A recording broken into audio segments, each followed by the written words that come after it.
వ్యాసులు వారు చెప్పినటువంటి భారతము 1130 శ్లోకాలంటూ ఒక్క శ్లోకం చెప్తే సరిపోతుందని భీష్ముడు మరి అంబసాయి మీద ఉన్నప్పుడు విషయాన్ని ధర్మరాజు చెప్పినట్టుగా చెప్పాడు.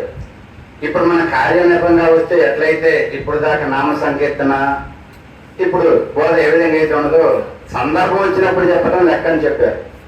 ఎవరు చెప్పాలంటే కుదరదు కదా. అందుకని అహింసో పరమో ధర్మ అంటే పరపేడ పాపాయ అంటే ఏం చెప్పిండు, మాటల ద్వారా కానీ చేతల ద్వారా కానీ ఏదైనా కానీ పక్కన ఇబ్బంది పెట్టేయడం హింస ఇబ్బందికరం. కాబట్టి ఏ విధంగా సత్యంగా ఉండటం కోసం మార్గాన్ని నిర్వహించి చెప్పటం అనేది ఉత్తమమైనటువంటి మార్గం అని చెప్పాడు. మరి ఒక శ్లోకంలో చెప్పినా 1133 శ్లోకాలు చెప్పినా ఉన్న సత్యం ఒకటే. మరి ఇంకెందుకంటే సందర్భాన్ని బట్టి అవసరానికి ఒకదానికి మాట కినక మాట వాళ్ళు ఇచ్చుకుంటూ పోతే చివరికి ఎప్పుడు తెలుస్తుంటే అది సరిపోయాను ఉండాలా, విషయం వచ్చాను ఉన్నప్పుడైతే మాత్రం ఆగిపోతే తప్ప అప్పుడు నాకు వాదన జరుగుతూనే ఉండదు. ఈ విధంగా చెప్పుకుంటూ పోతే కాలం జరుగుతూనే ఉండదు. కానీ ఒక నియమం ఉన్నది కాబట్టి నియమంలోనే తెలుసుకోవాలి ఏదైనా. అందుకని ఒక్కొక్కరు ఒక్కొక్క దాన్ని మనకి మహాత్ములు మనకి అందించి పెట్టారు.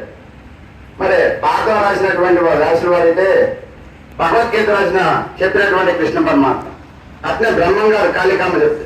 అంటే వాళ్ళ జీవితంలో ఏదైతే అనుభవాన్ని పొందారో లోకానికి అందించడం కోసం కష్టపడి అంత తయారు చేస్తే అంత తీసుకోవడం శాత కాదు. కాబట్టి అందులో కొంతైనా దాన్ని తీసుకున్నట్లయితే అంతర్శక్తిగా అది మారడానికి అవకాశం ఉంటుందని మహాత్ములు సెలవిచ్చారు.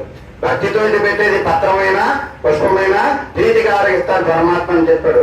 అంత చెప్పలేకపోయినా అందులో సార్ ఎంత తీసుకున్నా అందరి ఫలితాన్ని వస్తుందని అందించినటువంటి నారాయణ స్వామి గారికి మరి ఆ సద్గురు అనుగ్రహం కలగాలని కోరుకుంటూ ఇప్పుడు మనకి పొన్నం సైనిక గురువు గారు ఒక పావుగంట చెప్తారు. మరి విందాం.